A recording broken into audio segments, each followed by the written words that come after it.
Hello there, Keris from Metal Science Technologies here. Going to take you through today a video regarding our neutralization of our well cleaning solution, particularly regarding the white staining that some people do get if they don't correctly remove the well cleaning solution for one, or the neutralizer for that matter. So we've got a few inquiries, particularly always at the trade shows, and just recently had one from Kelly out of Texas. So I'm going to take you through the start to the finish of this whole process. So if we just come down to our bench here, our test bench, we can actually see on this product here, it's an old piece that we've just had at the back, but there is signs of this white residue that's been left behind. It's powdery, but it does emanate from where you've cleaned the weld or any solution left behind. We also actually have, now that I was doing this video as well, we do have some, up the back of our test bench, which is just, all it is, it's the weld cleaning solution that the water has evaporated out of it and it's left its active ingredients behind, which forms a white powder.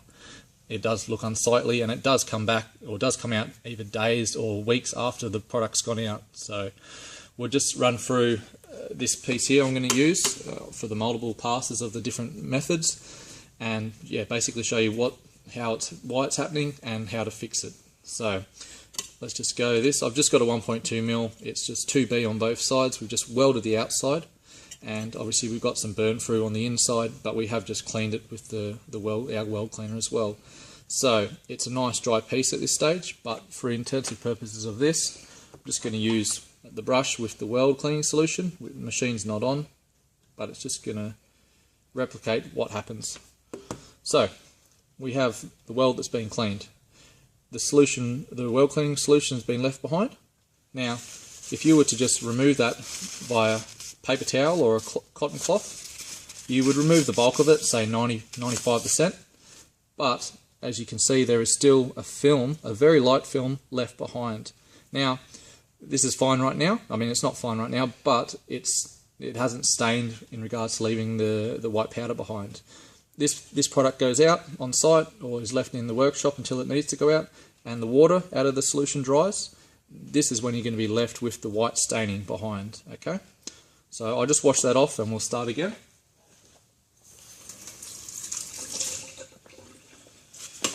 Okay, so just starting again, we'll just again clean the weld down with the weld cleaning solution and the brush. Now, the option is to use a neutralizer, which we do supply. This covers all of our different weld cleaning solutions for all of our machines. Now, this is an acidic solution. This is obviously a basic solution at the other end.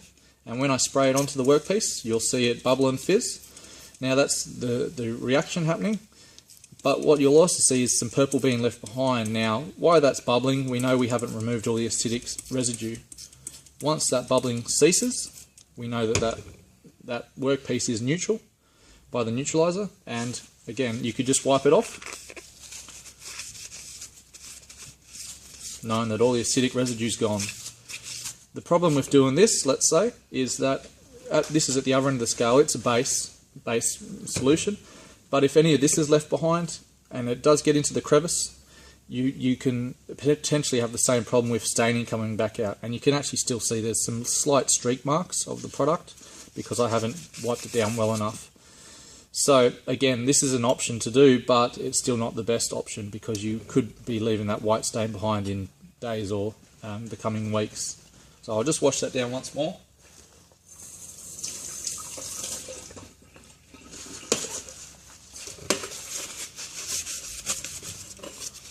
Okay, so this is the ideal system in removing the weld cleaning solution and the neutralizer and leaving a dry workpiece that's not going to stain.